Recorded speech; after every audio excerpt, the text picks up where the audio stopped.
Hello, welcome back to another video. Today we're going to be going over how you can create a simple gradient webcam overlay in After Effects. So let's open After Effects up and let's get started.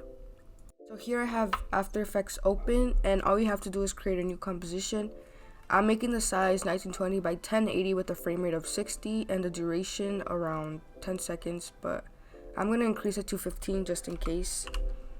And I'm going to title this composition main, but you can change it to whatever you want. Alright, so now we're open with this. We're going to go over to our rectangle tool right here, and we're going to extend it and make a rectangle like this. And we're actually going to turn the fill off by clicking on the fill and selecting this one. And then we're going to increase the stroke to around 75 or whatever you guys want. That it's completely up to you. I just like it like this, so it's a little bit thick. And now we're going to change the anchor point to the center of this so we can have it centered in the composition. So I have a plugin right here that does it automatically. However, if you guys don't have this, just go to layer, transform, and center anchor point in layer content, and it does the same thing. And then open up your align panel. If you don't have it, just go over to window align and then center it. Nice. So now what we're going to do is we're going to right click and create a new solid. The color does not matter.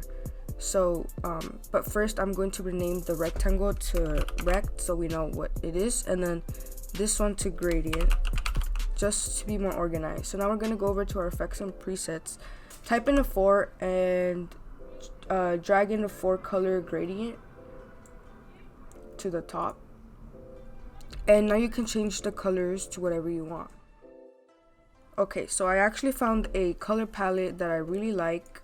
You guys can use whatever colors you want. I'm just going to be using a color palette because the colors will look better together if I use a palette rather than just picking whatever out. If you guys want a tutorial on what color palettes you can choose, how you can create color palettes like these, then just let me know in the comments. Okay, so now I can delete this.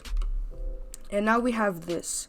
So to animate the gradient so it's not boring, what you have to do is you're gonna have to press Alt and then click the stopwatch next to 0.1. So Alt and then click the stopwatch and 0.1.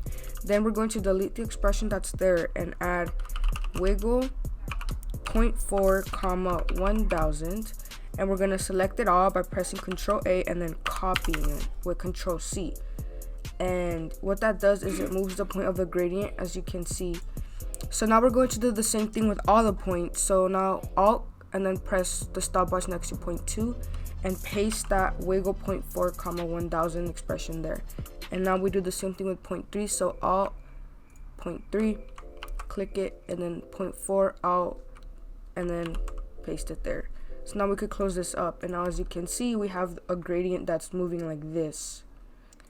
Okay, so now that we have this, we're going to move the rectangle to the top of the gradient like this, and then we're going to our mode and change it to stencil alpha, and now this way we can see our gradient here and it's moving. However, I don't really like the color, so I'm going to change it up. I'm going to drag in this this color palette again, and I'm just going to change the gradient up because I don't like this white. So I'm going to change it to this, and I don't like how thick it is, so I'm going to change the stroke width to around 40 looks better. So now we have this, but now what you can do is we're going to pre-compose all this. So we're going to select the rectangle and the gradient, right click, and then pre-compose. Make sure move all attributes is there, and I'm just going to call it overlay like that, right?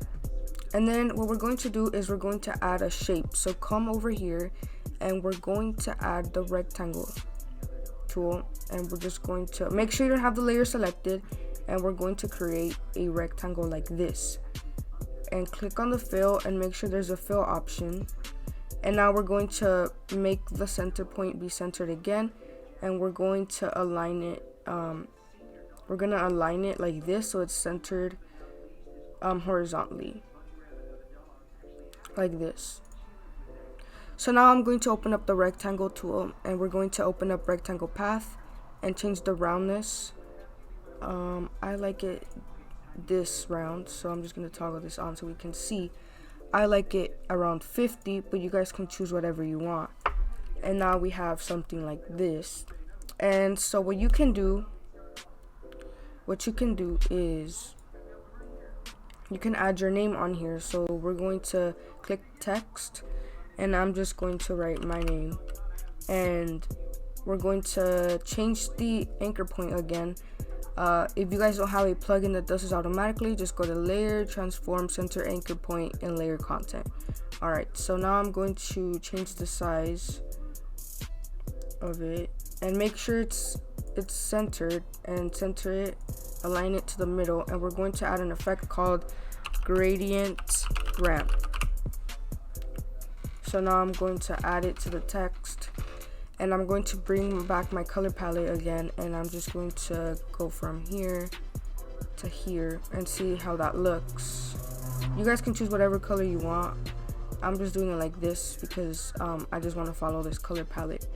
So I think this will look cool. So I have this as my text. And now we're going to pre-compose this. Text. And make sure you put move all attributes into new composition and adjust composition duration to the time span. So now what we're going to do is we're going to right click, go to layer styles, and we're going to add a stroke. And this stroke, I'm going to make it probably black. If you can see it, just press this. And now we can see what's going on. So I actually don't think black looks good. Probably like a gray for this one, or even maybe even like a lighter version of this. So like, there you go. So I like this a lot. So now what we're gonna do is we're gonna pre-compose this one more time, and I'm gonna call it text again, text 1, and then we're going to add a drop shadow to this. So just go to your effects and presets, type drop shadow, drag it in, and then you could change the distance like that, and the opacity. So I like it like this. So now we're going to press P on our keyboard, and we're going to move this down. And it's a little bit bigger than that rounded rectangle, so we might have to scale it down a little bit. So that's good. And then what you can do is select the shape layer, press shift and select the text, and then just align it vertically and horizontally like that. So now they're both centered to each other. So now we have this. So our border is animated but our text isn't. So to do this, we're going to pre-compose our text one more time and make sure these settings are selected. Awesome. So now we're going to pre-compose it just one more time, and we're going to double click it, and now we have our text here. So what you're going to do is go to composition settings and make the width less than what it was, so it kind of like squeezes around your text a little bit. So probably like that.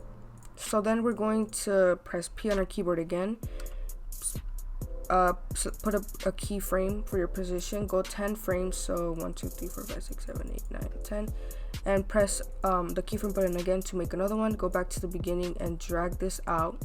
So now you have this. You're going to select all these keyframes, right click, and keyframe assistant, easy ease.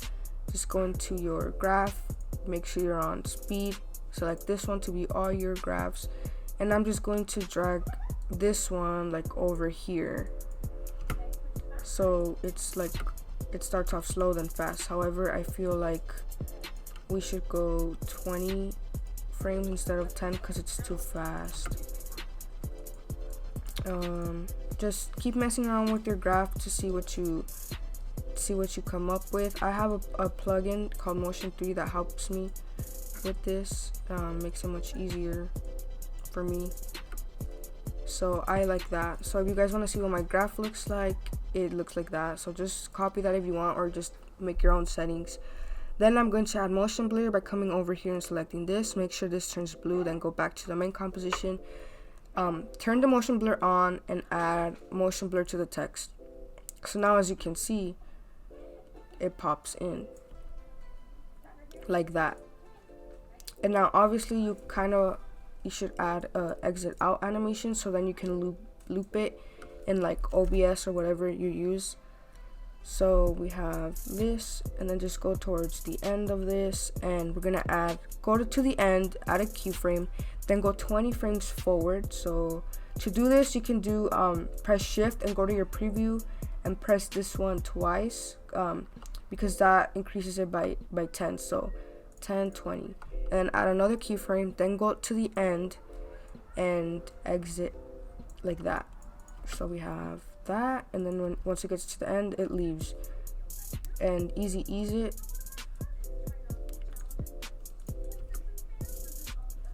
So now we have that, and boom, it exits.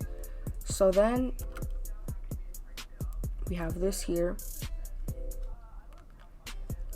and the colors of the text and the gradient of the actual border match. So text goes in, text goes out, and then you guys can just loop it. So that's how it's gonna look when you loop. It does that, and that looks really cool to me. However, another thing you could do is add a little shake effect to your text. So we're gonna press P on our keyboard while selecting the text composition, press Alt, and then the stopwatch in the position, and we're gonna add wiggle 1.5. And now what that does is it adds kind of a little wiggle like this. As you can see, it makes the text shake, but it still stays within like this shaped border. Okay, so we're almost done. I'm just going to add a drop shadow to this rounded rectangle we made. So drop shadow, and I like it like this, and you could even add some drop shadow to the outside border like that. And now if we watch it, we have this, and then it exits out.